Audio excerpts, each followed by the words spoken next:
사실 올해 초에 그 탈린에 방문해서 이 에스토니아 쇼룸도 가보고 또 이 레지던시도 발급받아서 에스토니아에서 있던 사업 기회도 이렇게 찾아보고 있던 차에 이렇게 칼룰라이드 대통령님께 직접 말씀을 듣게 돼서 굉장히 영광스럽게 생각하고요.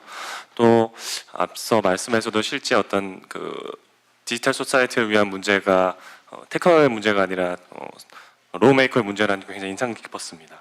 사실 저희는 이제 블록체인 간의 연결을 통해서 어떤 블록체인에서 혁신이 좀 퍼져나갈 수 있다고 믿고 있는데요. 그래서 다양한 금융 공공, 민간의 이제 블록체인을 구축하고 있는데 한국 정부의 입장을 보면은 좀 디지털 에셋이나 크립토커런시 기반의 퍼블릭 블록체인에 대해서는 굉장히 이제 조심스러운 접근을 하고 있습니다. 그래서 근데 이제 에스토니아의 상황은 어떤지 이제 궁금하고요. 또 이제 퍼블릭 블록체인이 좀 그 제도권에 들어오기 위해서는 어떤 것들이 필요하다고 생각하는지 궁금합니다. 네, 감사합니다.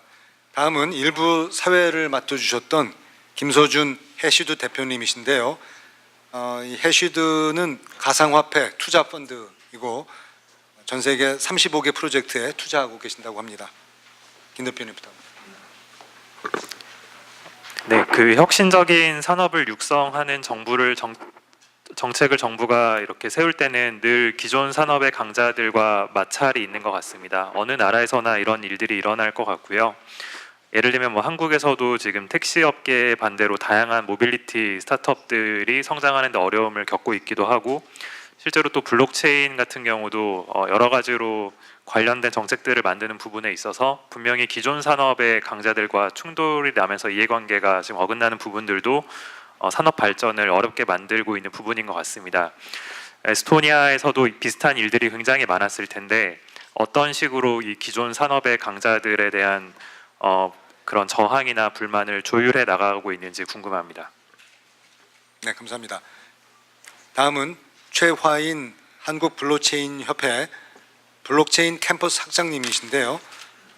블록체인의 장점을 전파하는 그런 역할을 많이 하고 계시고 자율규제위원회 자문위원이시기도 합니다. 네, 반갑습니다. 에스토니아 같은 경우에는 전체 행정 서비스의 99%가 인터넷을 통해서 완결되는 전자정부 시스템을 갖춘 나라라고 들었습니다. 이처럼 에스토니아 국가 자체가 블록체인 분야에 있어서는 하나의 성공적인 스타트업 사례이자 미래형 국가인 것입니다. 그렇다면 어떻게 에스토니아가 이처럼 디지털 네이티브로서 혁신할 수 있었는지에 대해서는 아까 대통령님께서 말씀해 주신 기술을 만든 것이 아니라 정부에 의해서 기술을 활용했다. 정부는 기술 개발에 대해서 충분히 이해하고 이를 지원, 장려하는 역할을 해야 한다라고 말씀해 주신 데 답이 있는 것 같습니다. 그렇다면 아직도 가보지 않은 미래, 사용해 보지 않은 기술에 대해서 두려움을 갖고 있는 많은 국가의 행정부들에게 새롭게 디지털 사회, 디지털 국가로 들어올 수 있도록 격려해 주시는 말씀 한 말씀 부탁드리겠습니다. 네, 감사합니다. 다음은 김지한 한빛코 대표님이십니다. 대표님은 한국 블록체인 협회 부회장이시고 암호화 거래소위원회 위원장을 겸하고 계십니다. 말씀해 주시죠. 네. 오늘 그 대통령님께서 말씀하신 것 중에 가장 저희한테 피부에 와닿았던 게 정부가 리걸 스페이스를 마련해야 한다. 즉 법적 그 준거틀을 마련해 주는 게 중요하다라는 게 가장 마음에 와닿던 말인 것 같고요. 모든 산업이 그렇겠지만 특히나 이 산업 형성 초기에 있는 블록체인 산업에서 정부의 역할과 저희 한국 블록체인 협회와 같은 그 민간 자율 기구와의 어떤 역할이 어떻게 되었었는지 듣고 싶습니다.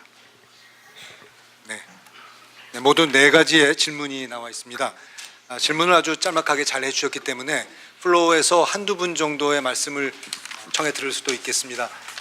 혹시 궁금하신 점이 있으신 분께서는 여기 의원님들 아직 많이 시간 바쁘신 중에도 불구하고 남아 계신 분들도 계십니다만 혹시 궁금하신 점 있으시면 간단하게 한 말씀 해주시면 되겠습니다.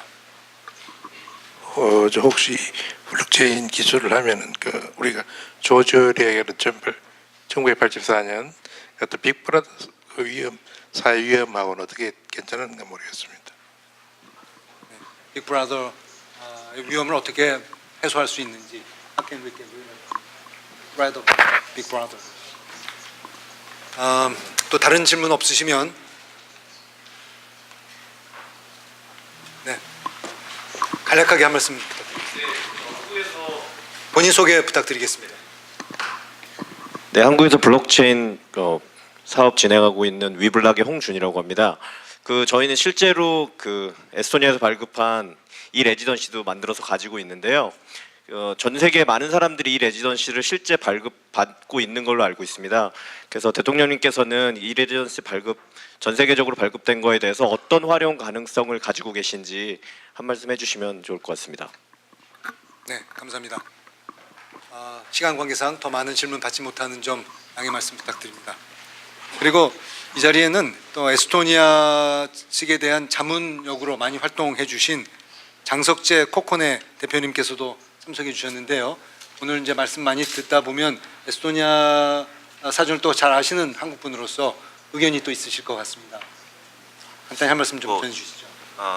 짧게 말씀드리면요, 에스토니아 정부는 정부가 기업을 리딩하는 게 아니라 기업이 정부를 리딩한다고 보시면 돼요.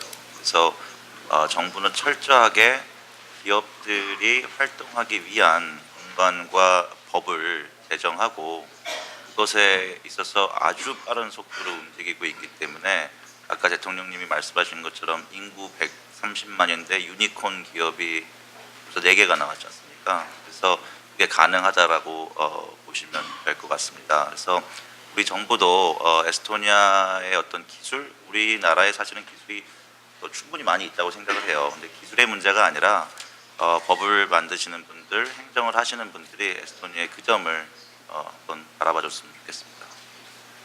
네, 감사합니다. 자, 그러면 질문은 이 정도로 받도록 하고요. 우리 칼롤라이드 대통령님께 약 한 7분 정도의 답변 시간을 부탁드리도록 하겠습니다.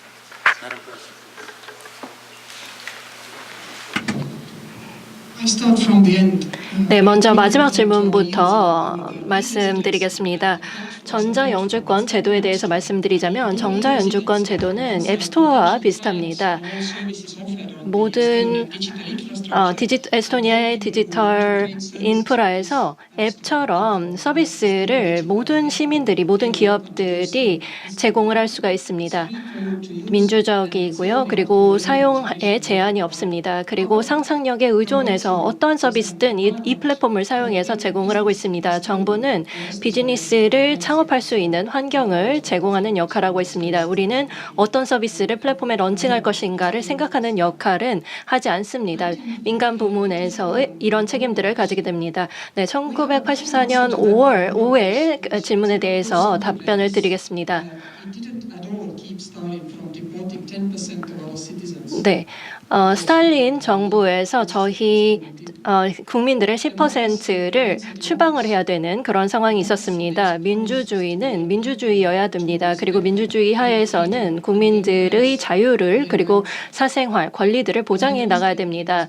제가 제 연설에서 말씀드렸다시피 디지털 기술을 실행하는 것은 상대적으로 쉽습니다.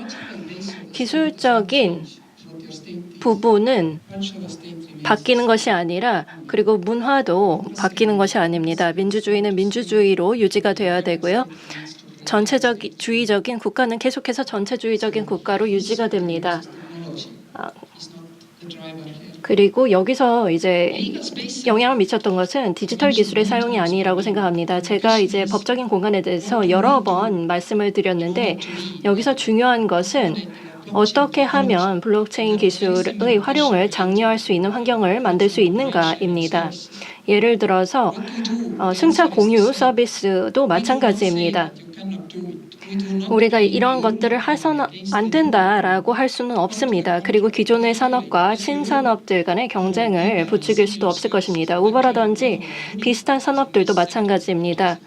저희 유니콘 기업 4개 중에 하나가 택시파이라는 기업입니다. 이 승차 공유 서비스를 제공하는 기업인데요.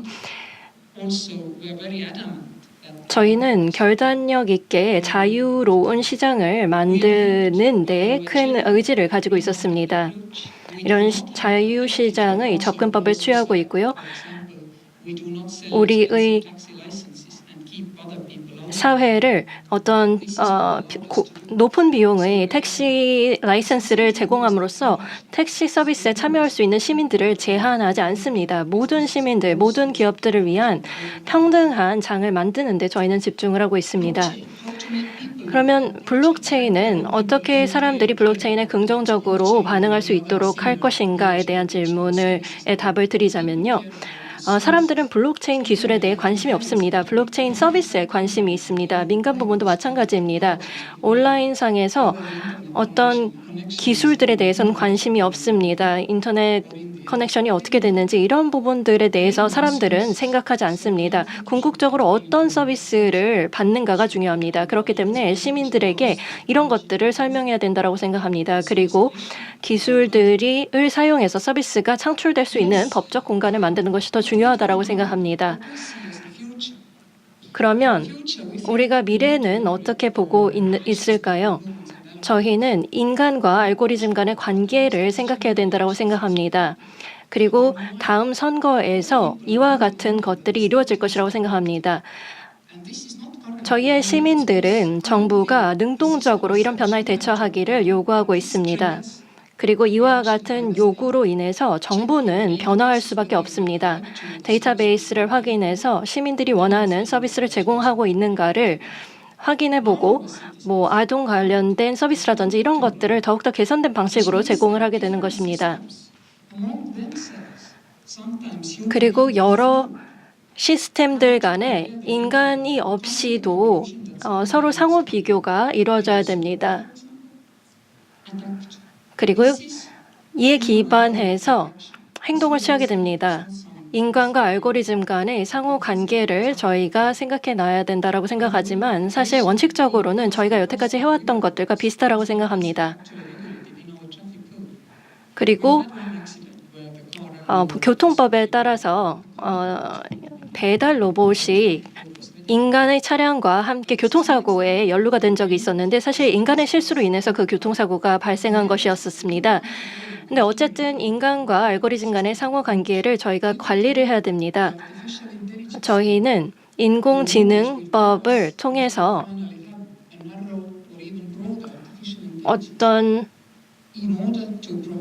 법적인 그리고 환경을 만들어서 기술들이 계속해서 발전할 수 있도록 해 나갈 것입니다. 그것이 바로 그 다음 단계입니다. 그리고 시민들이 이와 같은 것을 요구를 하고 있습니다. 그렇기 때문에 우리가 초당 간에 합치를 해야 되는 것입니다. 그리고 이것이 누가 그 대선에 이긴다 하더라도 여전히 이와 같은 것은 일어나게 될 것입니다. 사람들의 그 의지를 거스르는 어떠한 그 정당도 없을 것입니다.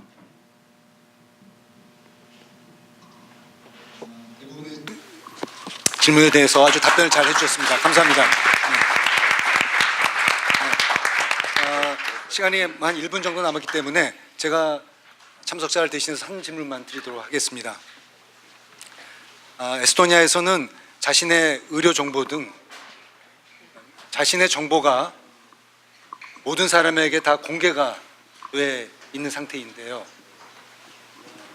허락받지 않는 사람이 그 정보를 들여다볼 때는 기록이 남기 때문에 사후적으로 형사처벌을 받을 수 있기 때문에 아무나 접근하는 것을 막고 있습니다. 그러나 개인 입장에서는 그것은 이미 내 정보가 유출된 이후의 문제다. 애당초 내 정보를 다른 사람들로부터 프로텍트 해달라 라는 요구가 있을 수 있겠습니다. 그런 사람들의 걱정과 요구를 어떻게 처음 설득을 할 수 있었는지 묻고 싶습니다.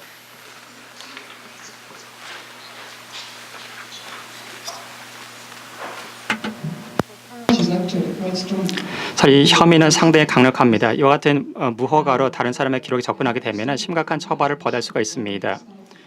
저희가 처음에 저희 디지털 거버넌스를 시작을 했을 때 경우에 따라서는 그 경찰관들이 누가 어떠한 그 불법적으로 그 정보를 조회하는지에 대해서 그 경찰들에게 조사를 하는 경우도 있었습니다. 이와 같은 불법적인 그 조회는 심각하게 처벌을 받을 수가 있습니다. 그리고 사람들이 같은 심각한 처벌을 통해서 빠르게 배웁니다. 이를 통해서 불법적으로 조회를 하면 안 되는구나라는 것을 알 수가 있습니다. 물론 지금도 누군가가 저의 그 의료 기록을 불법으로 조회하는 것은 가능합니다. 이를 통해서 제 정보가 공개가 되는 것도 가능합니다. 하지만 이것은 심각한 범죄입니다. 이 같은 측면에 있어서 디지털은 일종의 그 게임 체인저가 될 수가 있습니다. 우리는 누가 불법적으로 조회를 했는지 쉽게 파악을 할 수가 있습니다. 만약에 종이 파일이 있다고 한다면 누가 불법으로 이 파일을 복사한 다음에 노출시킨다고 한다면은 범인이 누구인지 찾는 것이 정말 어렵습니다. 하지만 우리의 그 인프라 내에서는 이 디지털 인프라 내에서는 그 병원의 그 직원이 어떤 그 의료 기록을 보는 것이 아니라 구체적인 그 개인과 구체적인 아이디를 갖고 있는 사람의 그 데이터를 조회하는 그 기록이 남게 됩니다. 그리고 만약에 제 데이터와 제 정보가 뉴스에 나오게 된다면은 그 범인이 누구인지를 쉽게 파악을 할 수가 있습니다. 이와 같은 그 정보를 조회하는 것은 거의 그 도둑질 행위라고 할 수가 있습니다. 그렇다면은 아이들이 어떻게 인성 교육을 할 것인가와도 연계가 되어 있다고 할 수가 있습니다. 훌륭한 사람들은 이와 같은 행위를 하지 않습니다. 그렇기 때문에 제가 교육에 대해서 말씀을 드렸던 것입니다. 우리는 구체적인 그 기술을 가르치기보다는 아이들에게 보다 인성적인 교육을 보다 집중적으로 가르쳐야 됩니다. 이를 통해서 아이들에게 저희가 가르치는 것이 중요합니다. 감사합니다. 결국 사회적 신뢰는 그 신뢰를 깨는 사람에 대한 강력한 처벌이 있어야 신뢰가 싹틀 수 있다, 이런 교훈을 얻게 됩니다. 자, 오늘 긴 시간 동안 바쁜 한국 방문 중에도 불구하고 저희 국회를 방문해 주신 칼 라이드 대통령께 깊은 감사와 존경의 박수를 보내주셨으면 합니다. 감사합니다.